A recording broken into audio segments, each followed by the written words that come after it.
The box of chocolates sat on my nightstand, a silent reminder of another Valentine's Day spent alone. I traced my finger along the gold-embossed lettering, savoring the bittersweet irony. For the past 5 years, I'd gifted myself these decadent treats, a secret rebellion against my husband's perpetual forgetfulness. "Clara?" Daniel's voice echoed from downstairs. "Have you seen my phone?" I sighed, pushing myself off the bed. "Coming, dear." As I descended the stairs, I caught sight of Daniel frantically patting his pockets, his brow furrowed in concentration. It was a familiar scene, one that had played out countless times over our 7-year marriage. "Did you check the coffee table?" I asked, my voice tinged with forced patience. Daniel's eyes lit up. "Ah, there it is!" He snatched the device, clutching it to his chest like a precious artifact. I frowned, a niggling sense of unease creeping up my spine. "You've been awfully attached to that thing lately. Everything okay at work?" His shoulders tensed, almost imperceptibly. "Just busy, that's all. You know how it is." But I didn't know. Not anymore.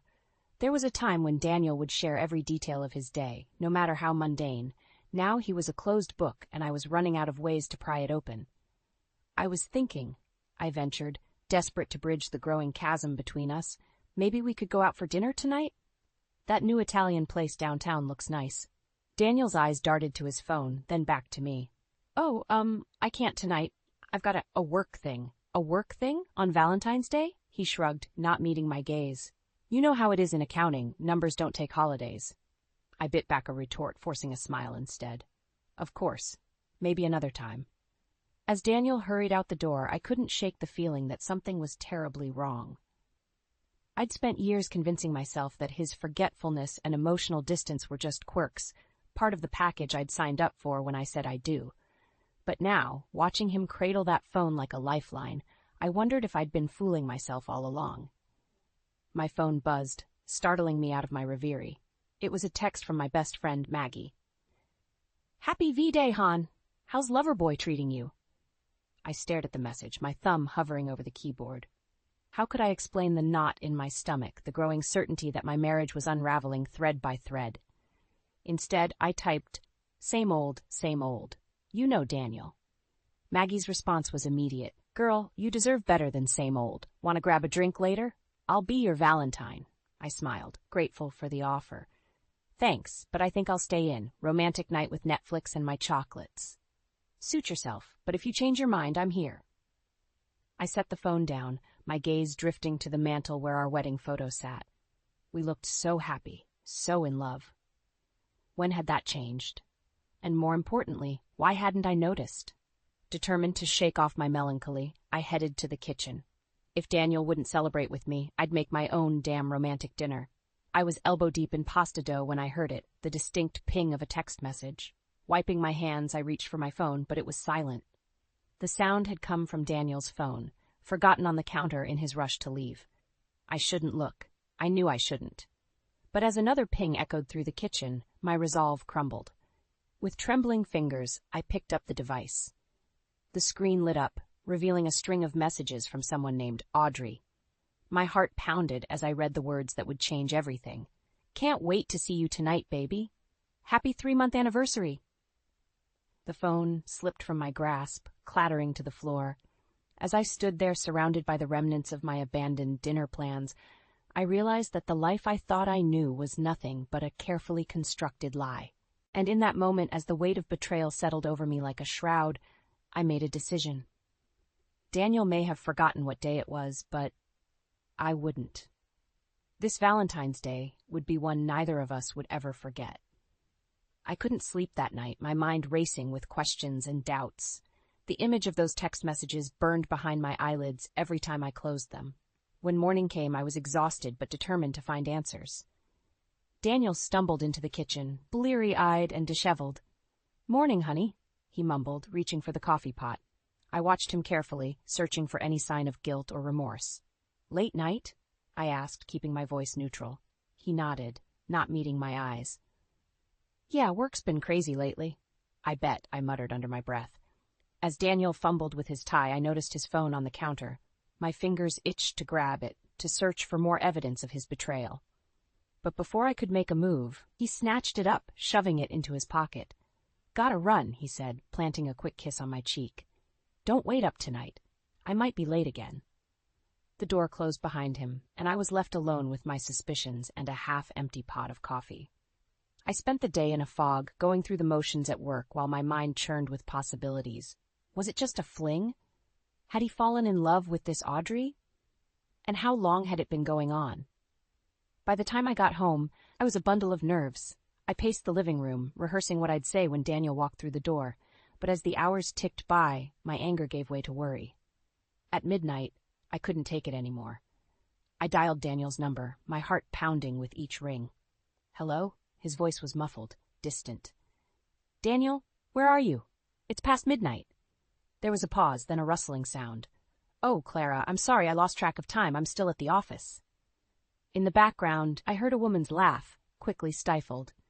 Are you sure about that? I asked, my voice trembling.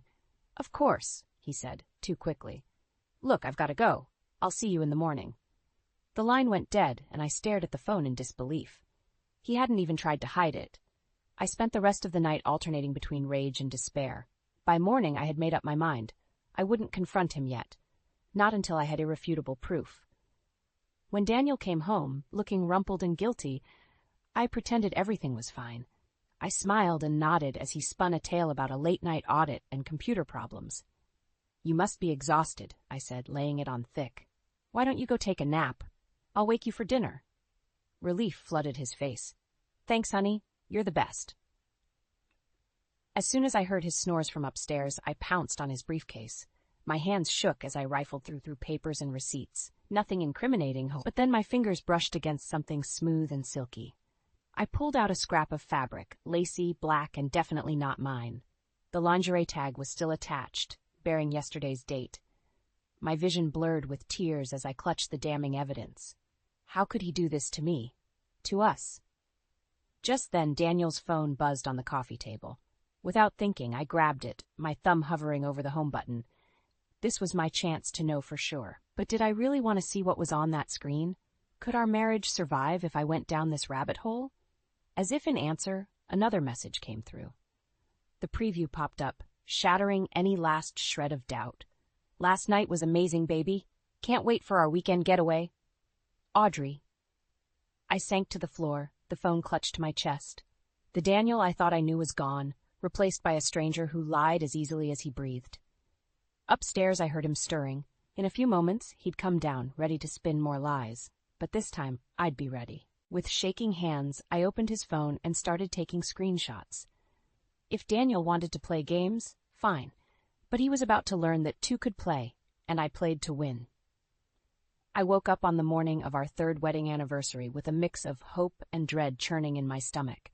Despite everything, a part of me still clung to the belief that Daniel would remember, that he'd surprise me with flowers or a romantic gesture.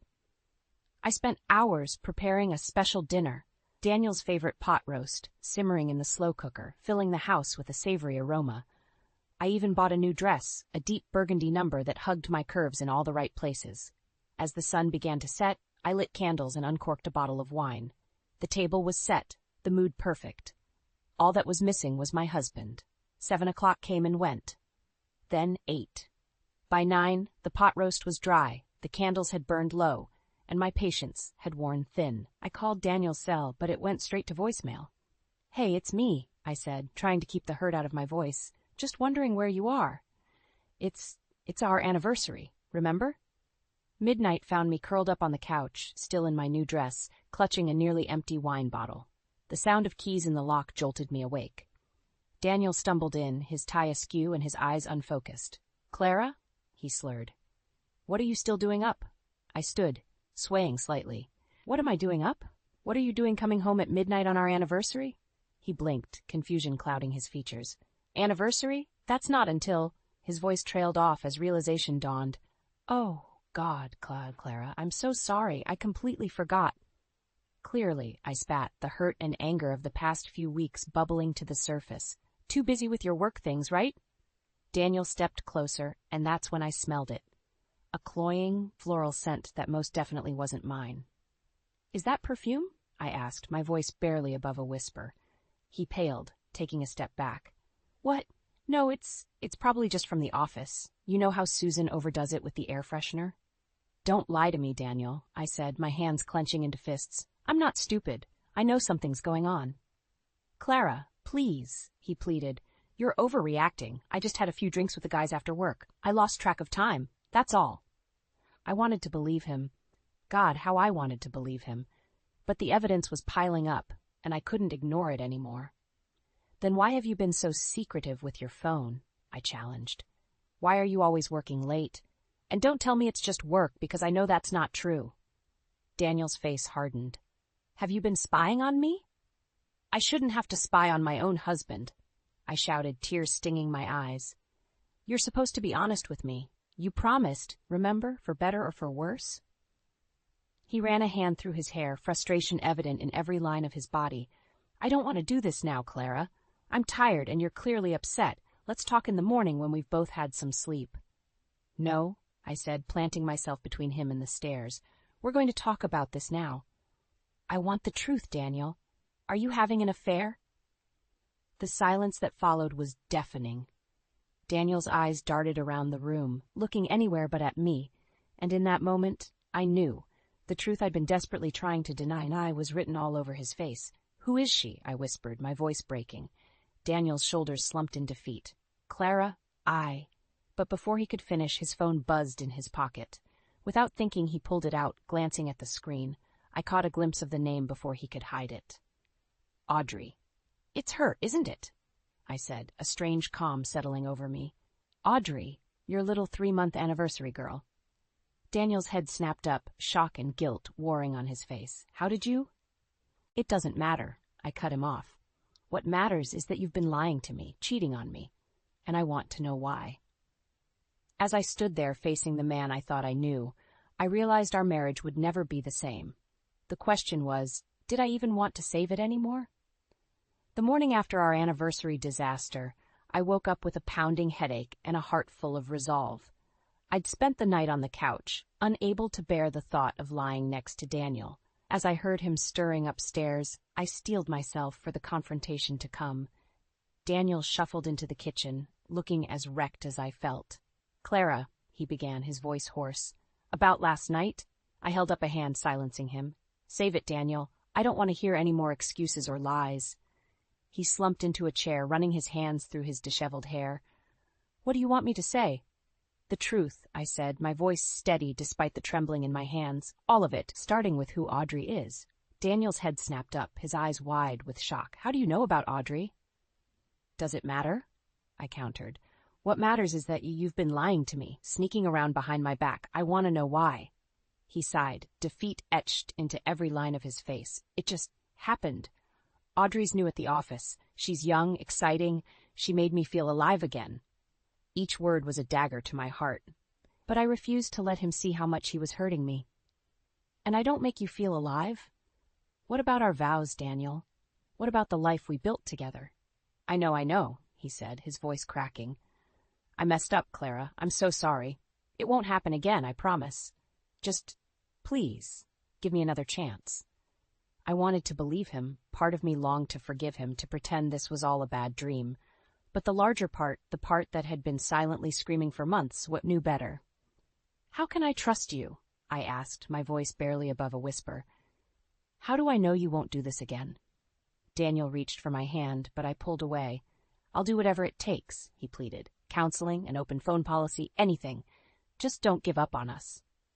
I stood up, needing to put some distance between us. I need time to think, I said, and I need proof that you're serious about fixing this. He nodded eagerly. Of course, anything. What do you need? Your phone, Dad, I said, holding out my hand. I want to see everything. Daniel hesitated, his hand instinctively moving to his pocket. Clara, I don't think that's... If you have nothing to hide, then it shouldn't be a problem, I interrupted, my patience wearing thin. With visible reluctance, he handed over the device. My hands shook as I unlocked it, dreading what I might find. The evidence was there, plain as day. Hundreds of messages, each one more intimate than the last. Photos that made my stomach churn. Plans for romantic getaways, all while I sat at home, wondering where my husband was. 3 months, I said, my voice hollow. You've been lying to me for 3 months.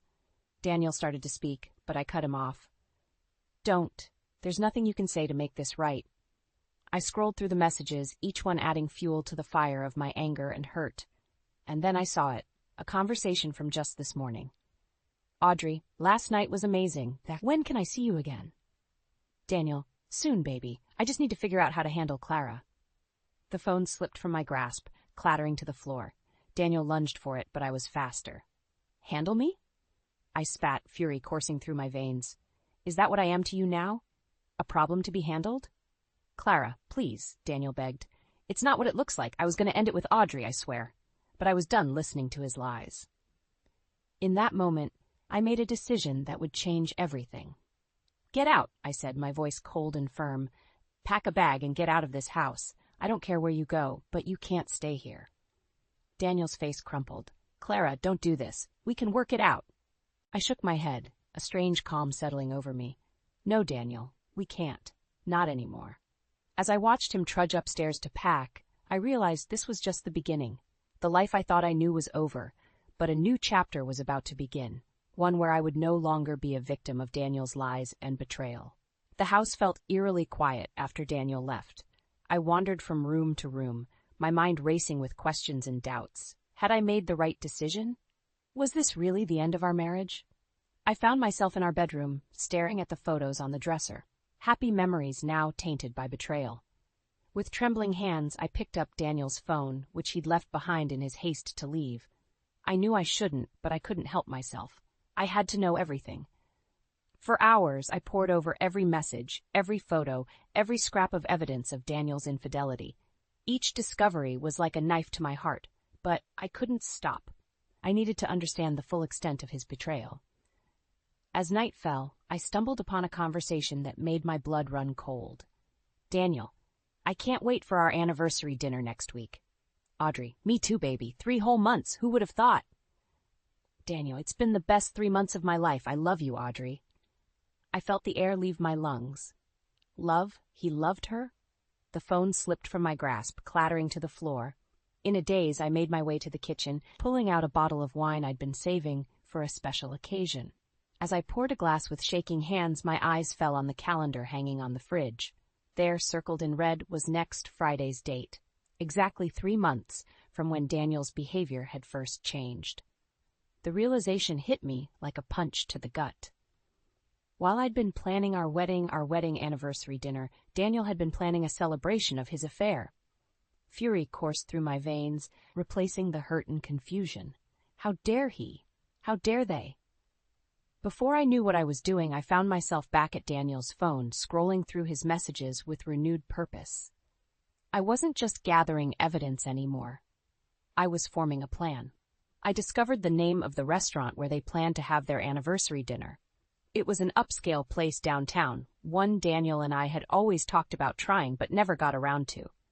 As I dug deeper, I uncovered more details about their relationship. Audrey was 24, barely out of college.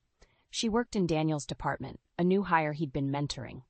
They'd been meeting for lunch dates, stolen moments in the office, and weekend getaways disguised as business trips. Each new piece of information fueled my determination. I wouldn't let them get away with this. I wouldn't be the fool they clearly thought I was. With newfound resolve, I picked up my own phone and dialed a number. Maggie, it's Clara. I need your help. My best friend listened in shocked silence as I poured out the whole sordid tale. When I finished, there was a moment of quiet before she spoke. Oh, honey, I'm so sorry. What can I do? I took a deep breath, steeling myself for what I was about to say. I need you to help me crash their anniversary dinner. What? Maggie gasped. Clara, are you sure that's a good idea?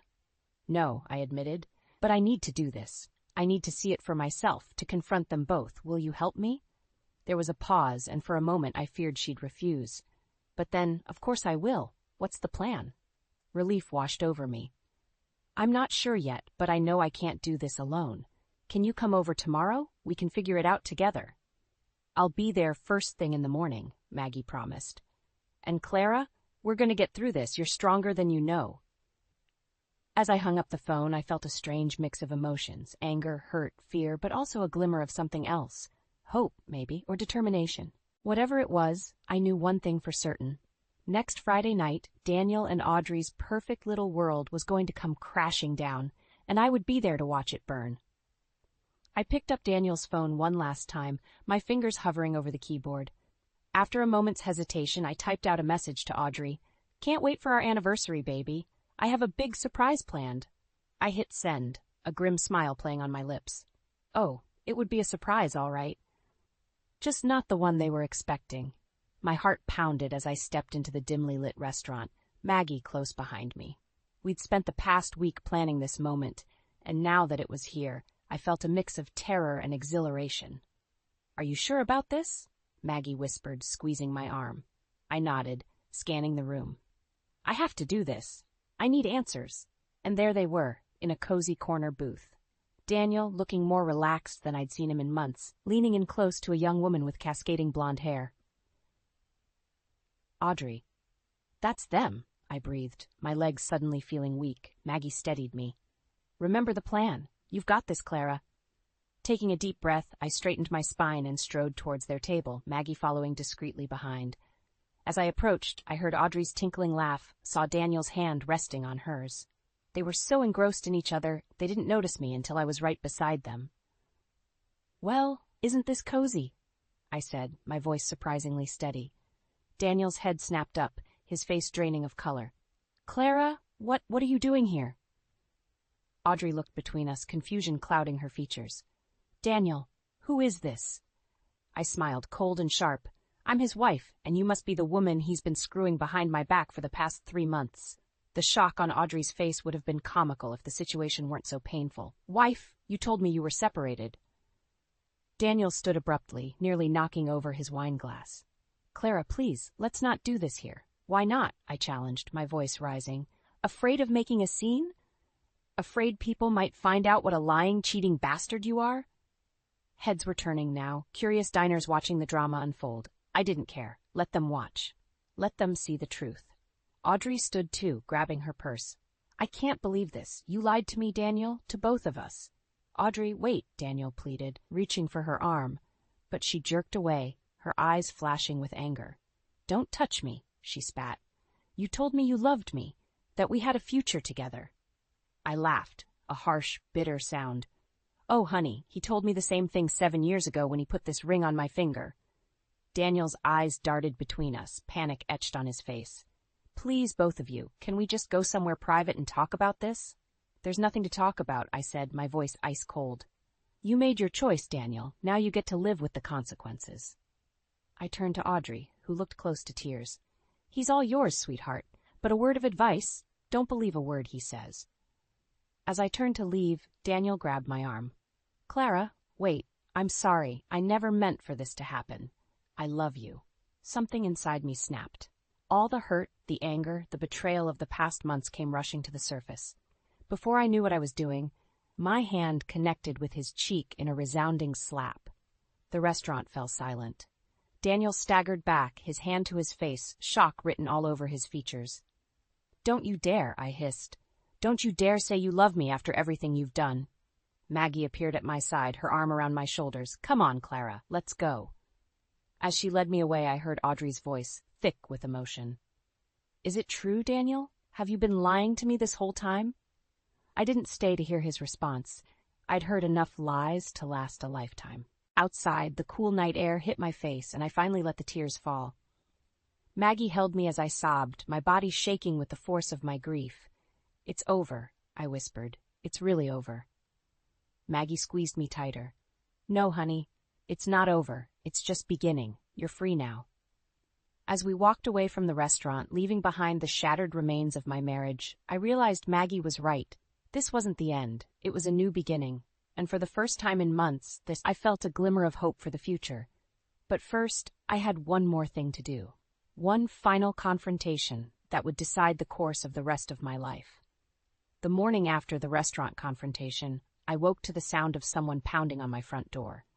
My head throbbed, a reminder of the bottle of wine I'd shared with Maggie after our dramatic exit. I stumbled downstairs, half expecting to see Daniel begging for forgiveness. Instead, I found Audrey on my doorstep, her eyes red-rimmed and her hair disheveled. "We need to talk," she said, pushing past me into the house. I closed the door, my mind racing. What's there to talk about? I think we both know the truth now. Audrey whirled to face me, her expression a mix of anger and desperation. Did you know? All this time, did you know about us? I shook my head, feeling a strange pity for this young woman who'd been just as deceived as I had. I only found out recently, but I suspect you didn't know about me either. She collapsed onto the couch, burying her face in her hands. He told me you were separated, that he was planning to leave you for me. The words hit me like a physical blow. I sank into the armchair across from her, my legs suddenly weak. He what? Audrey looked up, her eyes brimming with tears. He said he loved me, that we were going to start a life together. A hysterical laugh bubbled up in my throat. Oh, honey, he's been saying that to me for 7 years. We sat in silence for a moment, two women united in their betrayal by the same man. Then Audrey spoke again, her voice barely above a whisper. What do we do now? Before I could answer, the front door burst open. Daniel stood there, his face haggard, his eyes wild. Clara, please, we need to talk, he pleaded. Then he saw Audrey and froze. What's going on here? I stood, feeling a strange calm settle over me. What's going on, Daniel? Is that your lies are finally catching up with you? He stepped into the room, his gaze darting between Audrey and me. I can explain. I never meant to hurt either of you. But you did, Audrey said, rising to stand beside me. You hurt us both. Daniel ran a hand through his hair, his desperation palpable. I know, I messed up. But Clara, you have to believe me. I love you. I want to make this work. I felt Audrey stiffen beside me. What about me? She demanded. You said you loved me too. Daniel's face crumpled. I do. I love you both. I can't choose. The room fell silent. I looked at Daniel, really looked at him for the first time in months. I saw the man I'd fallen in love with, the man I'd built a life with. But I also saw the liar, the cheater, the man who'd broken my heart. In that moment, I made my decision. You don't have to choose, Daniel, I said, my voice steady. Because I'm choosing for you. I want a divorce.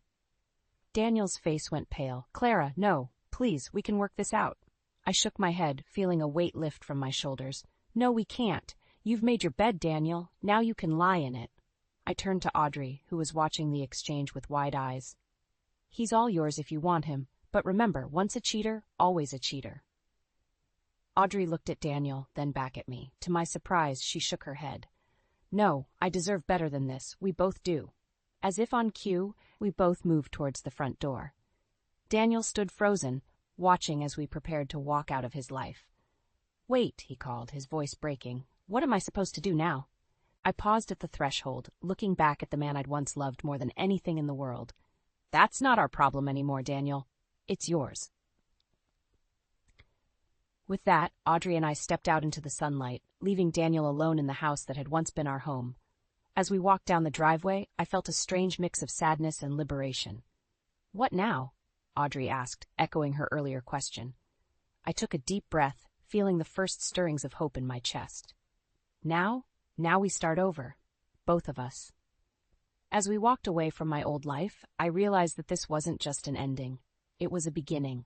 And for the first time in a long time, I was excited to see what the future held. 1 year after that fateful day when Audrey and I walked away from Daniel, I stood in front of the mirror, barely recognizing the woman staring back at me. Gone was the insecure, heartbroken shell I'd become. In her place stood a confident, vibrant woman ready to take on the world. The divorce had been finalized 6 months ago, surprisingly smooth given the circumstances. Daniel, perhaps out of guilt or a genuine desire to make amends, hadn't contested any of my demands. The alimony was generous, giving me the financial freedom to pursue a dream I'd long forgotten. My aromatherapy business, Essence of Clara, was thriving. What had started as a hobby to distract myself from the pain of betrayal had blossomed into a successful venture. The scents I created told stories of healing, growth, and self-discovery, my own journey bottled for others to experience. As I applied a dab of my latest creation, a blend of lavender, rosemary, and citrus that I'd named New Beginnings, my phone buzzed with a text from Maggie. Ready for your big night? Can't wait to see you shine. I smiled, feeling a flutter of excitement in my stomach. Tonight was the grand opening of my first brick-and-mortar store. It felt like the culmination of everything I'd been through, a testament to my resilience and growth. As I drove to the store, I couldn't help but reflect on the twists and turns that had led me here. The pain of Daniel's betrayal had been excruciating, but it had also been the catalyst for my transformation. In losing him, I'd found myself. The store was already buzzing with activity when I arrived. Friends, family, and loyal customers milled about, admiring the displays and sampling the products. Maggie rushed over, enveloping me in a warm hug. "Clara, this place is amazing. I'm so proud of you." I squeezed her back, feeling a lump form in my throat. "I couldn't have done it without you." As I made my way through the crowd, greeting guests and answering questions about my products, I caught sight of a familiar face. Audrey stood near the back, looking uncertain. Our eyes met, and after a moment's hesitation, I walked over to her. "I wasn't sure if I should come," she said, fidgeting with her purse strap, "but I wanted to see how you were doing." I smiled, surprising myself with the genuine warmth I felt towards her. "I'm glad you did. How are you?" We chatted for a few minutes, and I learned that Audrey had gone back to school, pursuing a degree in social work. Like me, she'd found a way to turn her pain into purpose. As the night wore on and the crowd thinned, I found myself alone in the store, savoring the moment. I ran my hand along the shelves, each bottle a reminder of how far I'd come. A knock at the door startled me from my reverie. I turned to see Daniel standing outside, a bouquet of flowers in his hand.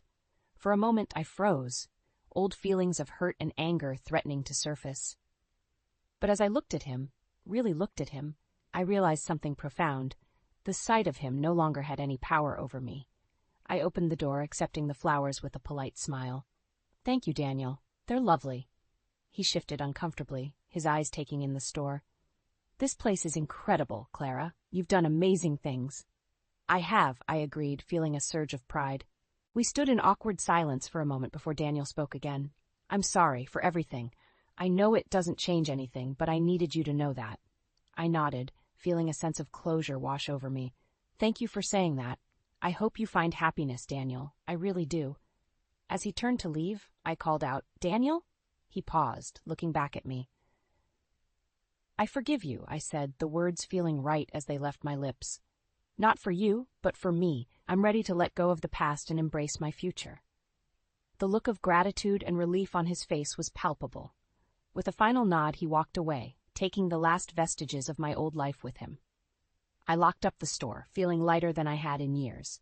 As I drove home, I realized that all of this, was just the beginning. I had faced betrayal, heartbreak, and despair, and I had emerged stronger, wiser, and more authentically myself than ever before. Tomorrow, I would wake up and gift myself a box of those high-end chocolates, but this time they wouldn't be a consolation prize or a secret rebellion. They would be a celebration of my strength, my resilience, and the beautiful independent woman I had become. As I drifted off to sleep that night, I smiled, excited for the first time in years about what the future might hold. My story wasn't over. In many ways, it was just beginning. And I couldn't wait to see where it would take me next.